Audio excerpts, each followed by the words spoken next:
We learn here about parallel connection. So you find two resistances R1 and R2.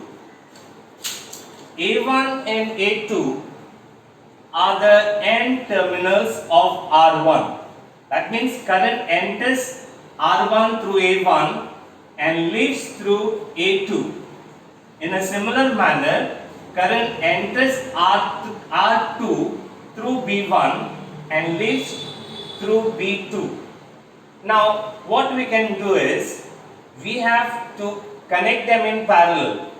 So, what I do is, I join all the starting ends together.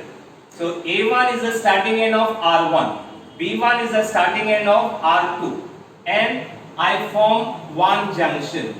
I name it as A, and the finishing ends, that means A2 and B2,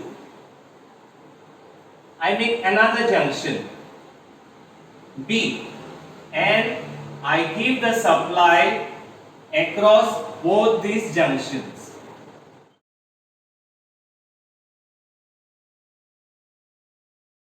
So V volts is applied across R1 and across R2. Now this voltage will send a current of I amperes in the circuit. Now I amperes is the main current. So as the current reaches this junction A, it has two directions to flow. So here it becomes I1 and here it becomes I2.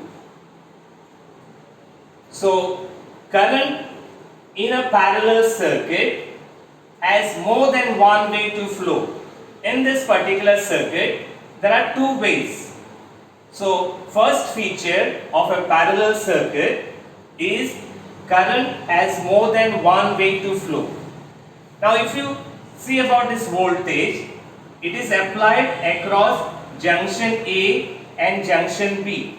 That means the same voltage is applicable across R1 and across R2, meaning voltage remains constant in a parallel circuit. So second feature of a parallel circuit is voltage remains constant. Now here you see, unlike series circuit, the current divides. So I, which is the main current drawn, is equal to I1 plus I2. So main current is equal to sum of all the branch currents. So here there are two branches. I1 is flowing through R1 and I2 is flowing through R2. So I is equal to I1 plus I2. Now to calculate the total resistance, we use a different formula. 1 upon RT is equal to 1 upon R1 plus 1 upon R2 plus 1 upon R3 plus dash dash dash plus 1 upon Rn. So here, if you want to calculate the total resistance in a parallel circuit, you have to use this formula. So the total resistance in a parallel circuit is equal to the reciprocal of the sum of the reciprocals of the individual resistances. I repeat again, the total resistance in a parallel circuit is equal to the reciprocal of the sum of the reciprocals of the individual resistances. So in a parallel circuit, the total resistance decreases. Problem 1. Two resistances of 100 ohms each are connected in parallel. Calculate the total resistance. Now here, first construct the circuit. There are two resistances which are connected in parallel. One is R1, R2. Value of R1 is 100 ohms and value of R2 is also 100 ohms. So since they are connected in parallel, I use the formula to calculate the total resistance as 1 upon RT is equal to 1 upon R1 plus 1 upon R2. So since there are two resistances, I have to end the formula with R2. So value of the first resistance is 100 plus value of the second resistance is 100. So you find the LCM. So since both the denominators are same, we calculate the LCM to be 100 and multiply this LCM to each fraction and the answer you write in the numerator. So you get 1 plus 1. So that is 2 upon 100. You can further reduce this as 1 upon 50. Therefore, 1 upon RT is equal to 1 upon 50. Now cross multiply. So when you cross multiply, you get RT is equal to 50. So your individual resistances are 100 ohms and 100 ohms. But what is the effective resistance? Effective resistance is only 50 ohms. That is, the total resistance decreases in a parallel circuit. Problem 2. Three resistances of 3 ohms, 10 ohms and 15 ohms are connected in parallel. Calculate the total resistance. Now here, first draw the circuit diagram.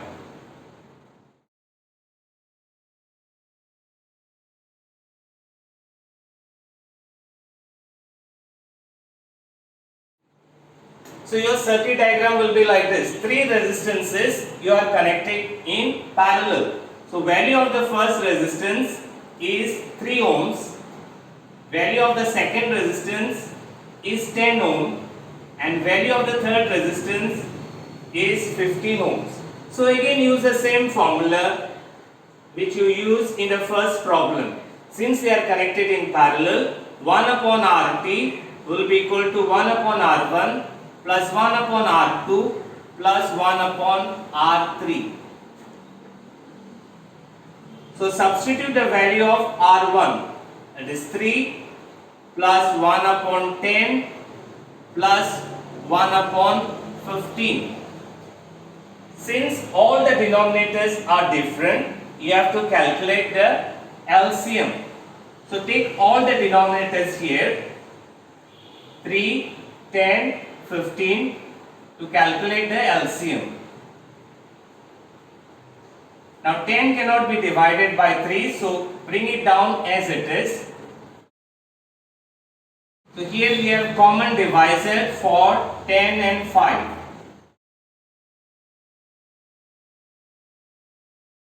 Now multiply all this and that will be the LCM. 2 5s are 10, 10 3s are 30. So you write the LCM in the denominator. Now you separately multiply 30 to each fraction. The first fraction is 1 upon 3. So multiply it like this. 3 1s are, 3 10s are. So what answer you get? You write here. Second fraction is 1 upon 10. So you multiply the LCM. So what you get is 3. Third fraction is 1 upon 15. So multiply it by 30. 15 1s are, 15 2s are. So what you get is 15 upon 30. So if you reduce it, you get 1 upon RT is equal to 15 upon 30.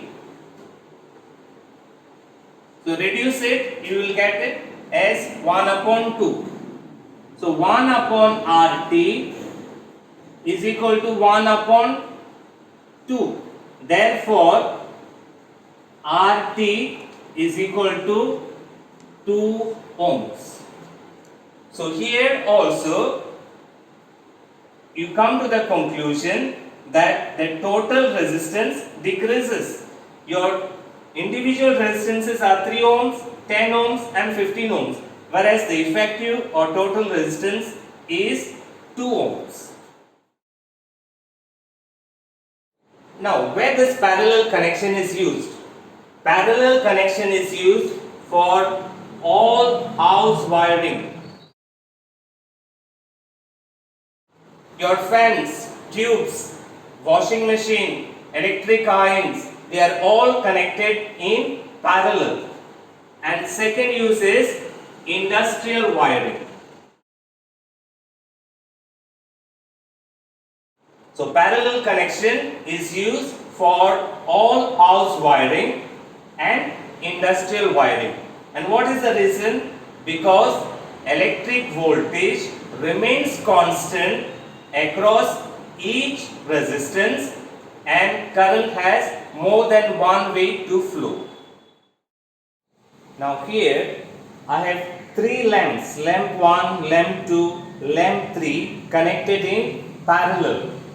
And what is the voltage applied here? It will be 230 volts.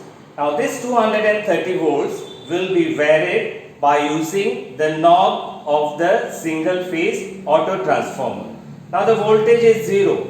So I slowly increase the voltage and let us see what happens to the brightness of the lamp. Now I have given 120 volts. So the lamps glow slightly brighter. So when you give 230 volts, these lamps glow brightly. So in parallel connection, all the lamps receive the applied voltage. So lamp 1, lamp 2 and lamp 3 receive 230 volts, and that is why these lamps glow brightly. Now out of the 3 lamps, I have taken out one lamp. So lamp 1 and lamp 3 is in the circuit. Now let us see what happens when we give 230 volts across these lamps.